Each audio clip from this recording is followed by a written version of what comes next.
5-0 content, guys. I know you guys been waiting for this. So, you guys know I just had the BB&K long tubes, X-pipe, and high flow exhaust put on the car.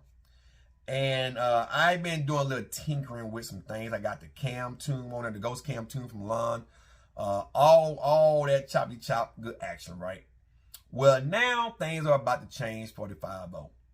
Now, my overall goal is to max this car out on a G2 unit, which I think is rated at 800 horsepower. Now, there are two ways I can go about this if it might get tough on me.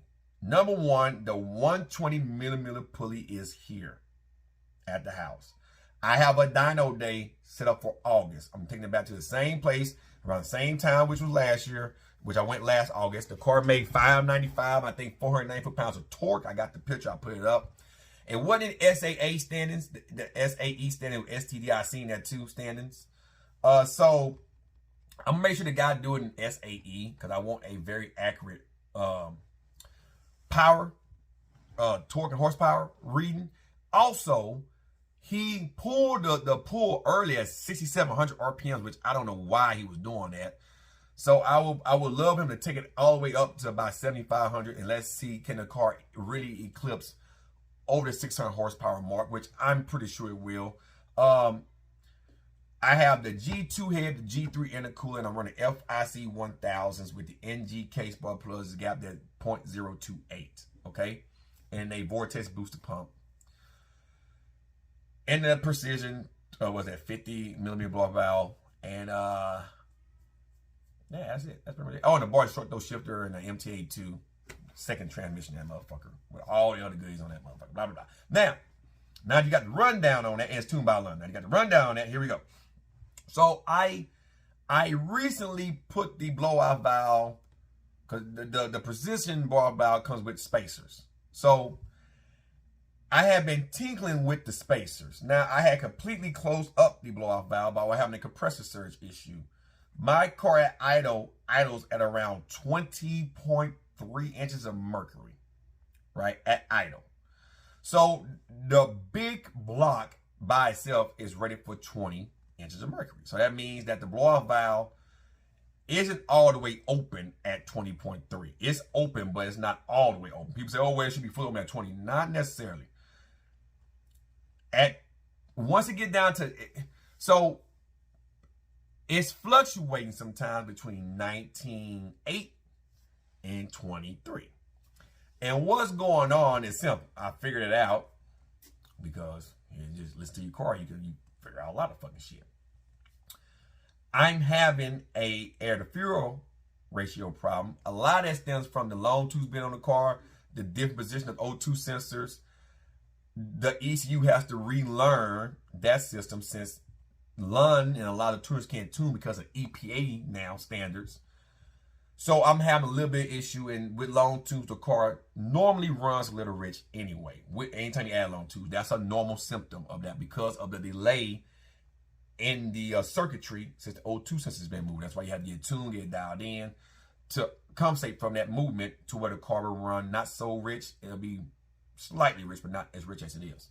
That's one. But two, since the blowout valve isn't all the way open, isn't all the way closed, it's tinkering there. When it slowly closes back up at around 19.7, 19.8 sometimes, the mass airflow sensor senses that change because there's more air getting in there. So it's causing the fuel injectors to increase fueling a little bit.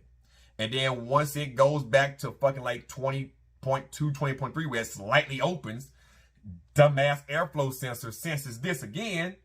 And so now the fuel injectors have to cut back. And so this constantly goes on as that's fluctuating. So the car is having a little bit of an idling issue. And with FIC 1000, guys, it actually flows very high. And with the power that my car is making, the fuel injectors are overkill. At first, I was going to slap a lot of power at it and just go from there. But I'm like, you know what? I need to ease into this build because I don't want to blow shit up. So I'm going to be changing the FIC 1000s because honestly, I'm not going to make 1,000 horsepower.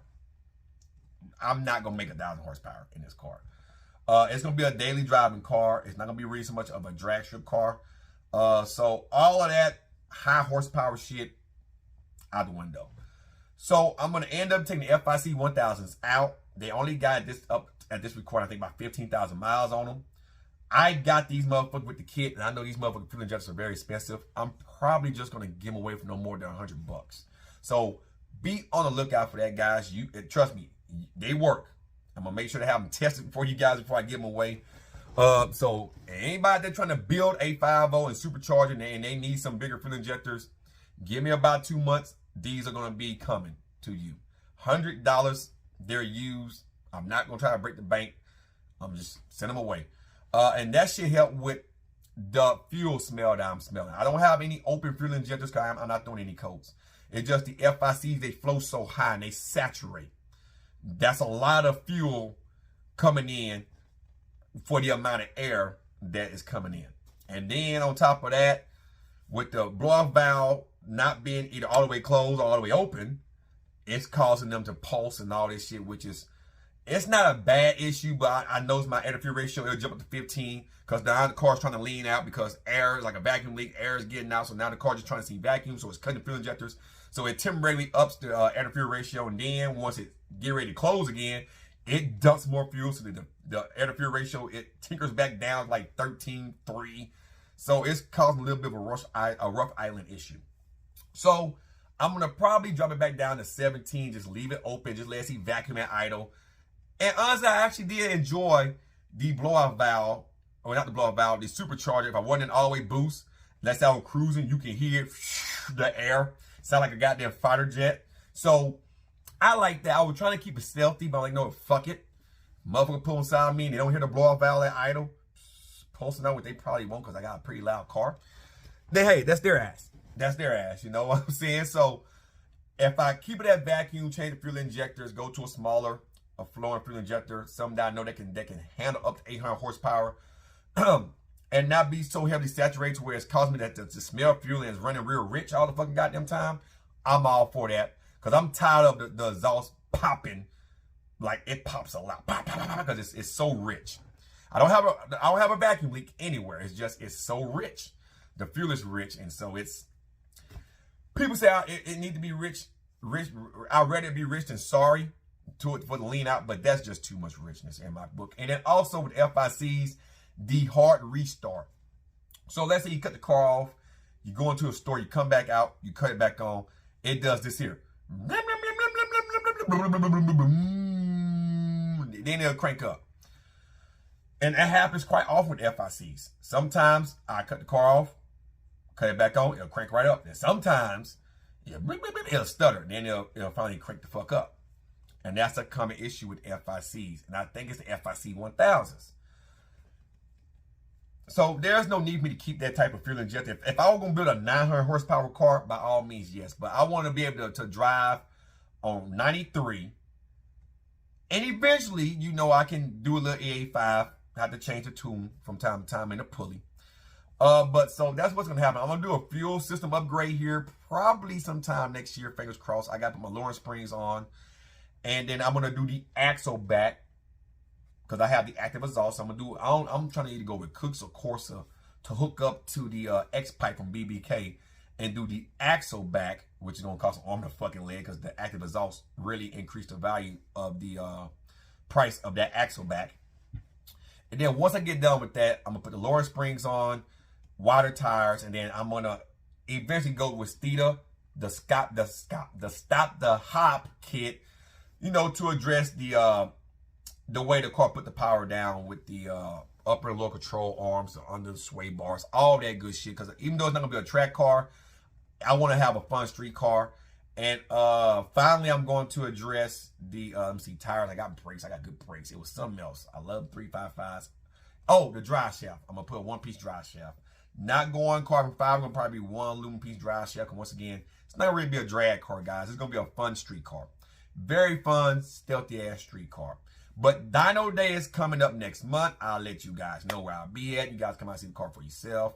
Put the numbers down, and then I'm probably going to try to change the pulley that same day and then do 3 more pulls at that place that I took my car to last year to see the difference in the numbers. And then it's going to live there for a while. I'm not going to do anything else to the car, maybe some aesthetic work.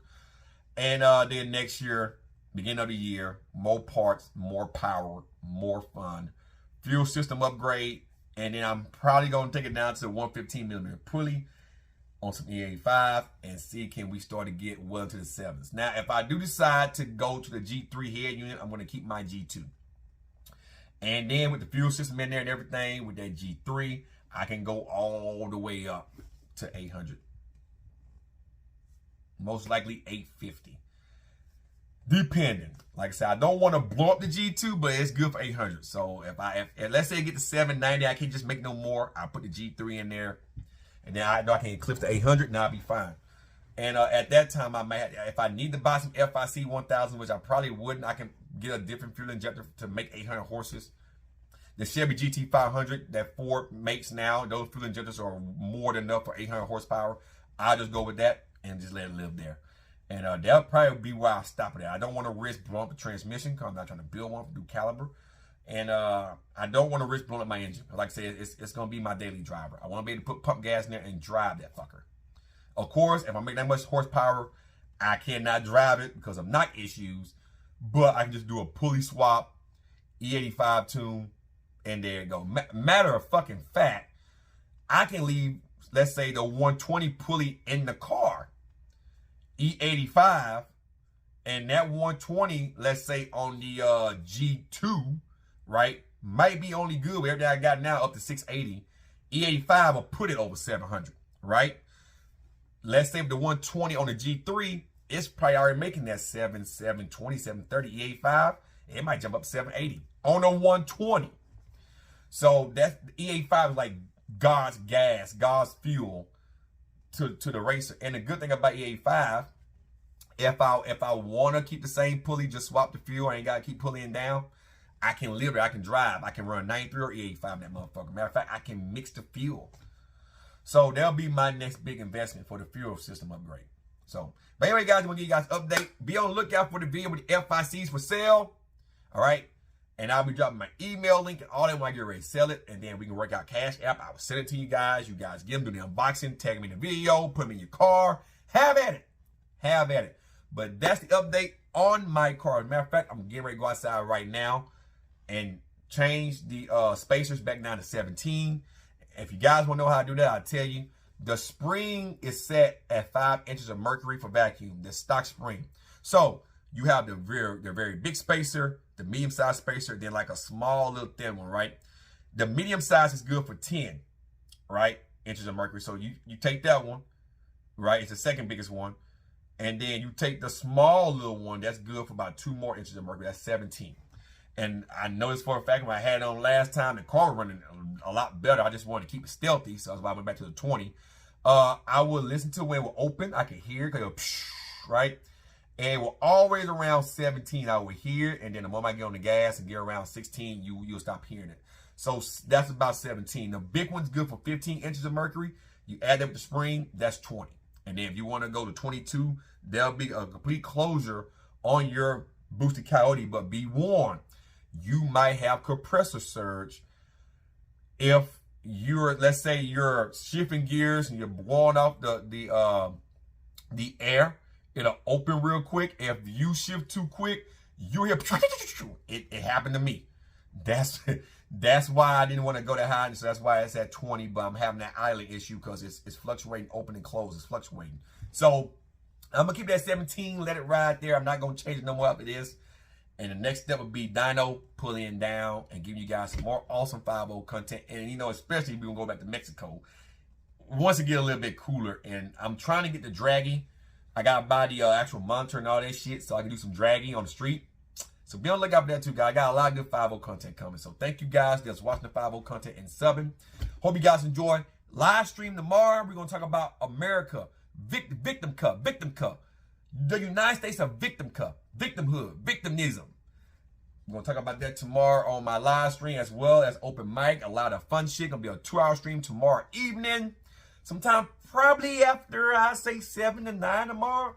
So be on the lookout for that. And I will see you guys then. You guys take care. I'm out, guys. Peace.